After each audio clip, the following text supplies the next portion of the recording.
Hello everybody, welcome back to another AI video. This one, I've got something cool for you. I want to show you OpenAI Sora, which you'll see has some examples running on the left.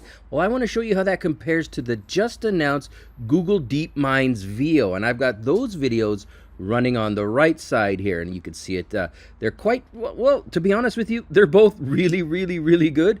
I'm not sure which one's going to be better. I'm not even sure which one's going to launch first, to be honest with you. There is a waiting list now for VEO, so I will put a link in the description below. But as you can see here, man, these are just wild. Like, I don't know. The only thing I'm kind of concerned about is, you know, as a white male myself, if I typed into VEO, you know, white male playing with his dog, am I going to get that, or am I going to get something completely different? I'm looking at you, Google Gemini, but anyways, who knows, guys? Here you go. So this is the left side Sora, right side VEO. Let me know which one you think is better in the description below. Thanks for watching.